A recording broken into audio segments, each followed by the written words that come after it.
Today's episode is brought to you by Absinthe. Absinthe. It's motherfucking expensive. Drink it till the voices stop.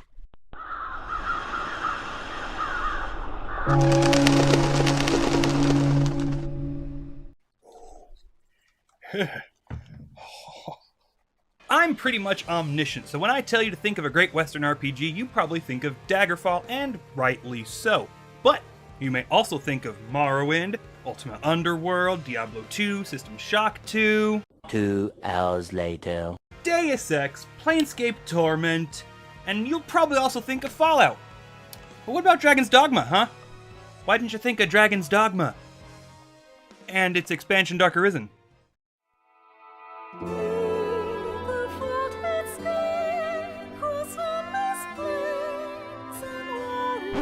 Jesus Christ with that intro music. The original had this kick-ass metal theme, but the expansion gives it this mellow shit that makes me want to die. Let's see if I can't find something else to go here.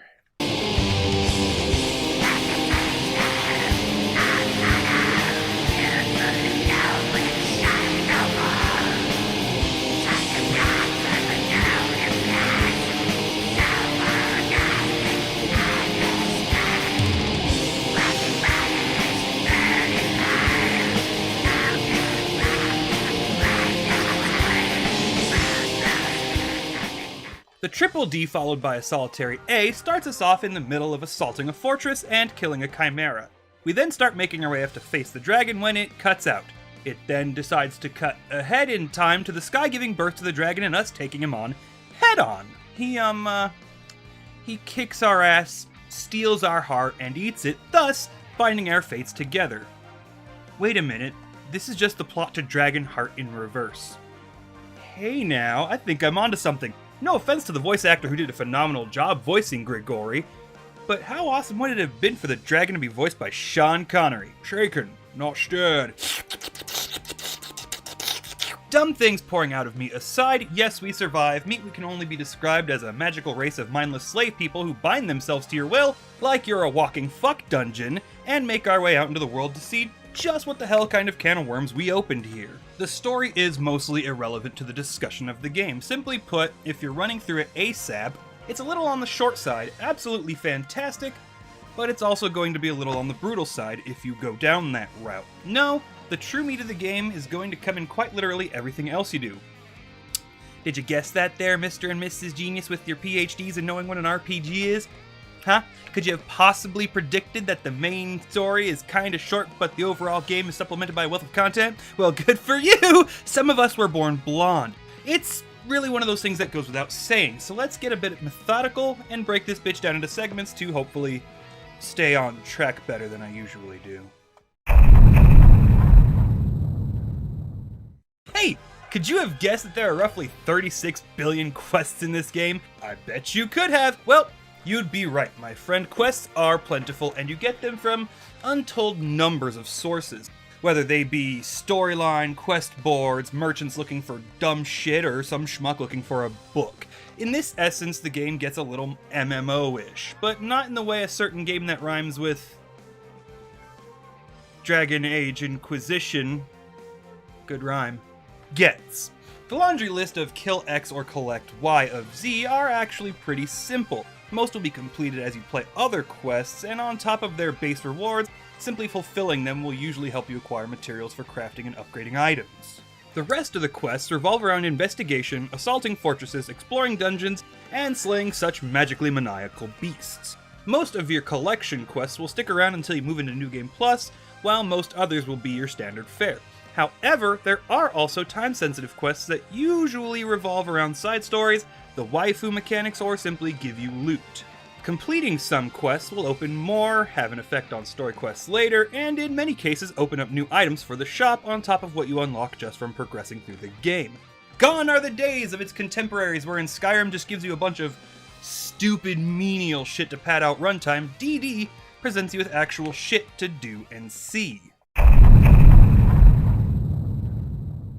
A common loading screen blurb is, prepare for grueling battle, and grueling is the word of the day. The quest that takes you from the first encampment to the main city is slow, plotting and drawn out, which essentially helps prepare you for what is to come. Make no mistake, you will hit plateaus wherein you run past mobs for being way too powerful to bother, but you will be spending most of your time going a little slower than what most games would have you prepared for.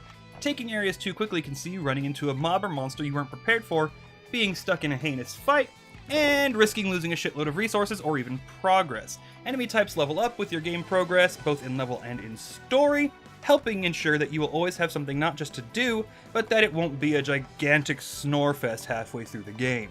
Enemies will get tougher. Larger foes like Ogre, Cyclops, and Chimera will have newer versions that expand on the overall difficulty curve of climb, enemy, proceed to kill. Cyclopses will gain armor that you will have to figure out how to remove, Ogres will get insanely tough, and Chimera will start getting very offensive with spells. But don't think it really ends with big health bars just getting bigger. Even wolves start to toughen the fuck up and drag you screaming into the woods by the crotch. Escalation is damn near constant, and you'll have to manage your skills and equipment to keep up with it. Hey!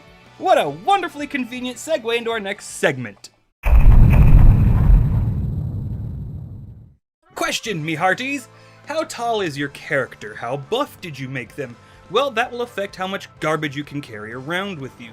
So will class choices. Do you really need to pick up those wolf pelts? Shouldn't you save that space for more rare components to keep your weight low and your stamina regen high? I don't fucking know, you're a grown-ass man, you figure it out. On top of spaghetti and basic carrying capacity management, you must also manage your party, which is made up of your protagonist and 3 mindless magical doppelganger monsters from beyond space and time. Yes, you get to build your party. You're given a special pawn to create, which you then set class skills for and equipment of. Your other 2 murder slaves are taken from the developer pre-mades or the created pawns of other players. The game puts less stress on what class you are, and more on the party you choose to set off with. Melee, ranged, magical, what do you take of what and how much of each? Do you want 1 dedicated healer, 1 dedicated buffer, 1 dedicated damage mage, all while you play an aggro-pulling cum sponge? You can do that! But you have to be sure that is the build for tackling whatever it is you intend to currently tackle, because one of the biggest proportions of management is where you go and when. It's not enough that a Chimera can and will pounce on you like Woody Allen on his adopted daughter and you have to be prepared for that. No siree, this game pretty much exemplifies the line, "The night is dark and full of terrors." On multiple occasions, I found myself getting stuck out in the field just as night began to fall. I try to sprint back to town, wind up in a new forest, and a fresh new hell begins. You see, after night falls, monsters become more aggressive, and on top of that, newer, tougher enemies roll out of bed to pin your skull to the wall with their dicks. Seriously, I have had it be where night suddenly falls on me, I get lost, Chimera pounces on me, and I'm totally not the right level for the fight, spend 15 minutes fighting it, finally kill it, and then the wandering knight of fucked playthroughs comes running out of the blackness to shank me for more than my health, thus eating an hour of gameplay. Yeah, that last layer of management, it's saving. But you're out in the wilderness, the game does not save. So you kinda gotta remember to do it often at low levels, or that shit's gonna happen. A lot. What's next, my beautiful children?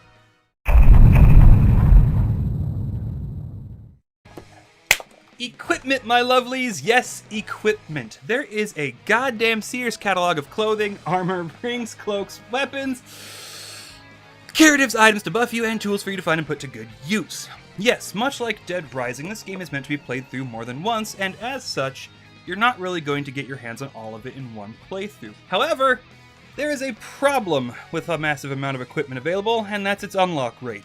Some higher gear is going to take a long time to unlock, while a lot of equipment will unlock all at once, making some of the equipment that unlocked in that pack obsolete. Take the weapon, the longsword. Warriors use hammers and great blades. I'm running around with the warblade, great damage, yada yada yada. When the steel greatsword, a stronger weapon, unlocks, it also unlocks the longsword. Now, the longsword is stronger than the warblade, but it's weaker than the greatsword. On top of that, since I have been taking my time exploring and doing everything I could before progressing the story, I also had all the money to purchase the stronger weapon and fully upgrade it. Like, the fuck is the point of the weaker weapon at that moment?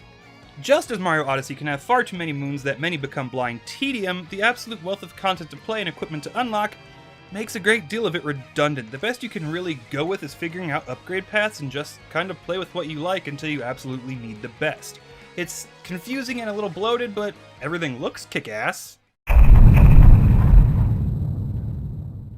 The world is massive. It's not truly as varied as some of its peers, but it is jam-packed with things to do and see. Thanks to the wonderful draw distance, you can look down the mountainside and decide you want to go to that fortress off in the distance. It will then take you an hour and a half, and you'll have collected more shit than you can recount. And then you still have this baller castle to pillage. Big map, lots of shit to do and see, and to top it all off, looks absolutely fantastic even on the medium settings that my video card was able to produce. You never truly know what's over the next hill. What was once a cyclops may now be a goddamn dragon. What was once wolves may be goblins, which you'll be fighting a hell of a lot of goblins in this game. When I say this game puts Skyrim to shame, I kinda fucking mean it. Dicks. Okay, children, real talk. Pawns are fucking annoying. They have trillions of audio clips that they can pass out like your mother at the glory hole, and they're annoyingly repetitive. Every single time you walk past the ruins of the city's old walls, the mindless shitbags feel the need to comment on them, and it's from a pool of like 3 options. They constantly jabber during combat, and I swear to the all-fucker, if I have to hear "Strength in Numbers Arisen" one more time, I will kick a puppy. Luckily, you can turn it off. The second biggest gripe comes in combat. The warrior is your big heavy hitter, and the strongest skills take a long time to charge. Unfortunately, only 2 other classes can pull a monster's aggro, and the second one is just a hybrid of that first one. This leaves you in situations where you spend the 25 seconds required to charge Arc of Might, just for it to freeze you in place when it's ready, and the monster has wandered off to eat your mage. Yeah, it kind of fucking sucks. And after you've maxed all your classes, really Strider and Ranger end up being the best options for non-magical classes. They have the best melee skill, and both skills turn you into that scene from Terminator 2 where Schwarzenegger busts out the minigun. Plus, they give you the double jump. It really kind of blows that heavy hitters got the short end of the stick. Number 3 in the bitch fest segment of the video is pawns again. They fucking suck. If I see a big monster off in the distance, I can't get a pawn to enchant my weapon with the monster's weakness. They'll only heal me. They'll only then enchant my weapon mid-combat, and even then, only if the little AI routines says it's okay. You can see how this game was practically built from the ground up with multiplayer in mind, yet something stupid must have happened, and we're stuck with the moronic band-aid. The fuck, man. The fourth and final real gripe I have about the game is the soundtrack. It's just kind of your standard forgettable Western RPG fare. I mean, that's a little more than a nitpick than anything else, but aside from the original release's fucking title music, it's mostly forgettable. Grigori is probably one of the better villains in an RPG, and much better than his counterpart in you know exactly what. Seriously, when he talks to you, he's not taunting you, he's not threatening you, he doesn't tell you about how he's all powerful and you're just some insignificant little speck. He reasons with you. He tells you that you and he are locked in an endless cycle in an uncaring universe, and you're not ready to kill him, but he will wait patiently while you get ready to. After all, he's a fucking immortal dragon. He's got time. What's he got to rush? He's gonna take his ass down to Taco Bell, get him one of them new spicy Enchilada Supremes, put on Golden Girls, maybe send you a text making sure you're okay, and just kind of chill. He's not just a threat as a monstrous beast. He's an existential one. You confront not just him, but the cycles he and the universe bring about. He gives you options, he bargains, he tells you the great mysteries of this cycle. He's neither good nor evil, he simply is, and he plays his part. You could say, he's a slave to causality. Huh? You know, this really was one of the last great games Capcom released, in my opinion. I've said it before and I'll say it again, we wouldn't hate the corporations so much if they hadn't had a great track record of earning our love to begin with. Voice acting aside from the pawns is great. Main story and side stories are great. Grigori is probably my number 2 favorite villain of all time. Gameplay is deep, engaging, and there is a fuckload of it, and when the main game stops challenging you, there is the absolute hell that is the Bitter Black Isles. Seriously, I have hit so many walls in that island that I feel like guts just defeating a single enemy there. One of the best value propositions for cost, time, and quality. I'm not going to say you should buy it, because again, it's Capcom. But if you are considering it, or already have it and just haven't started playing, you're going to love it. As long as you love grueling, punishing gameplay, enough management to keep your boner for it stiffer than Grandpa's corpse, and even a good grind. Dragon's Dogma Dark Arisen is one of my favorite RPGs, and it's a stellar example of how far guys like Todd Howard have fallen when it comes to crafting worlds. I'm the TheNecroswanson, and you can go fuck yourselves.